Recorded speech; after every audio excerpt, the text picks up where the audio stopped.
So good afternoon, Kim. Kim is joining us from West Yorkshire on a lovely sunny afternoon in the northern half of the country.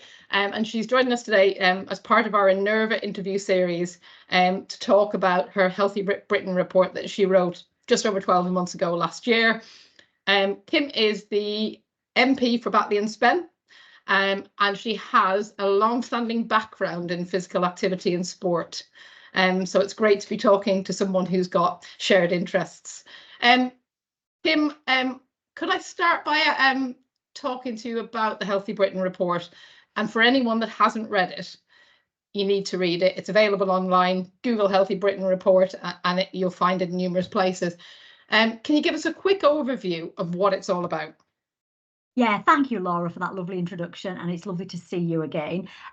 So I'm now a Member of Parliament, but I've only been a Member of Parliament for coming up to just 3 years. And prior to entering politics, I had quite a lengthy career in health, well-being and fitness.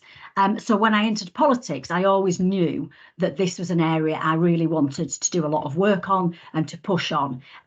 So I've got a degree in health-related exercise and fitness, and I was a lecturer in physical activity and health and well-being. And one thing I always used to say to my students was, wouldn't it be good if we had a government who understood how important this is and how important it is to take a holistic approach to the health and well-being of the nation? And I almost feel that having ended up in this position for various reasons, I've got a responsibility to pursue the health and wellbeing agenda through politics. So I launched a report last year, Healthy Britain, which looks at how we can embed health and wellbeing at the heart of policy making across every department, across every sector, and with a real firm focus on prevention and early intervention, because I think it can unlock something in terms of the health and wellbeing of the nation. Great.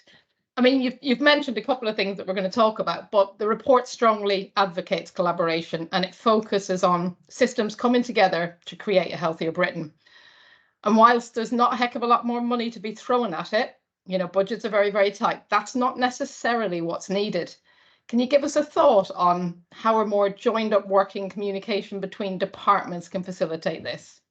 Yeah, I think you're absolutely right. I mean, look, whoever's in government, we are not going to have lots and lots of money to throw around, and we cannot keep patching people up when they get sick. I mean, of course we will, but we can't have that as the default approach. So I firmly believe that we've got to look at prevention and early intervention. But the only way to do that is to embed health and wellbeing at the heart of every government department and the policies that they produce. So this is looking at things like housing and transport. It's looking at things like building strong communities where people want to adopt healthy behaviours. So it's not just about saying this sits within the health department, because actually at the moment, if we're honest, the health department is the department for ill health, and it is about getting people better. So how can we work on a cross-departmental basis to try and put preventative health measures in place and create really happy, healthy communities?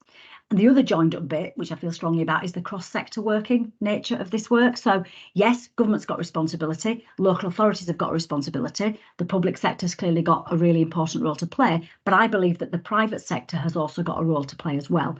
Which business doesn't want a happy and healthy workforce? It's in everybody's interest, because we want our staff to be able to come to work, do a great day's work and be happy and healthy within that work. So how can we involve the private sector in terms of embedding health and wellbeing in how they approach what they do? And then, of course, the amazing, wonderful, marvellous voluntary sector, who are doing a lot of heavy lifting when it comes to keeping our communities happy and healthy, whether that's looking at things like grassroots sports, it's looking at supporting groups who do work around loneliness and social isolation. So looking at the role of the voluntary sector as well. So joining up government departments, which by their very nature tend to operate in silos, and also joining up the different sectors around how we can promote health and wellbeing in our country. Brilliant, brilliant. I mean, you could probably spend all day talking about that.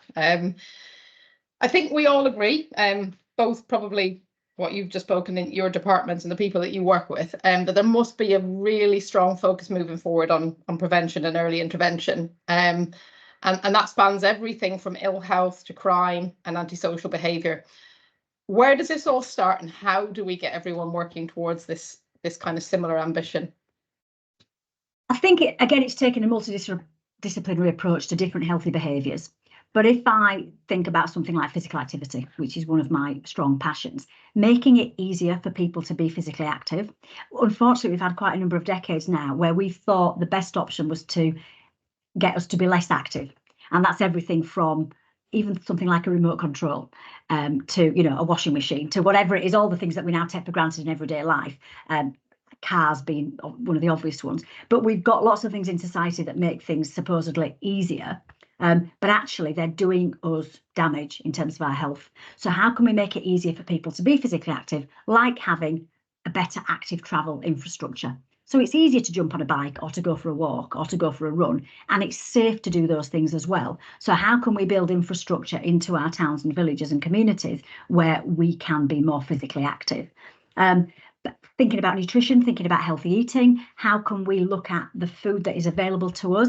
And again, this is where the cross-government working comes again, looking at working with our farmers. So we produce a really good variety of healthy foods in this country that are easily available to everybody at an affordable price. How can we look at working with food manufacturers and retailers to say, look, we want to work with you. You know, I'm not the sort of person who tells people they can never have another takeaway or a biscuit, because I quite like those things myself. But how can we make sure that that is part of a balanced approach to health and well-being?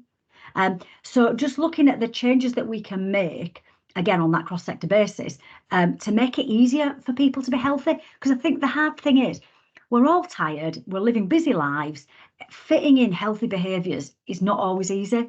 So how can we create an environment and a society where it is easier to choose the options that we know are better for us? Yeah. And also making it fun. You know, some of the work that Innerva does with your products, it's really good fun, it's enjoyable. It creates an opportunity to be physically active, but it also creates opportunities for social connection. It really works on our mental health and well-being. And again, taking that holistic approach to health is also really important. This is not about getting super fit. It's about being physically strong and well, so we can fight any illnesses and nasties that do come our way. It's about being mentally strong and well, so we can deal with the challenge that life throws at us. And it's about being really well socially connected, so we've got good relationships that also keep us happy and healthy. Brilliant, I love it. And one final thing, Kim. We have an ageing population who increasingly rely on the NHS and social care.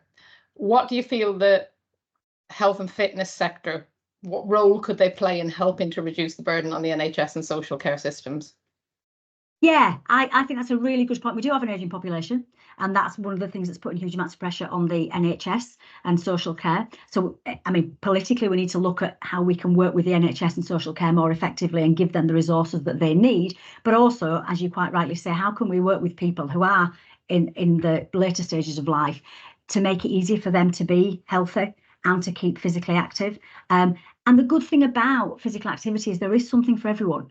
You know, I mean, I played hockey for 30 years. That was great when I was in my 20s and the 30s, but my body can't face it anymore and it can't take it anymore. So what can I look at, whether that is some of the facilities that Innerva do around equipment that is suitable for older people, whether that is just creating, you know, safe walking spaces, safe places for people to go and meet up, and adopt healthy behaviours. And again, you know, as I said before, that social connection that sometimes we can lack later in life.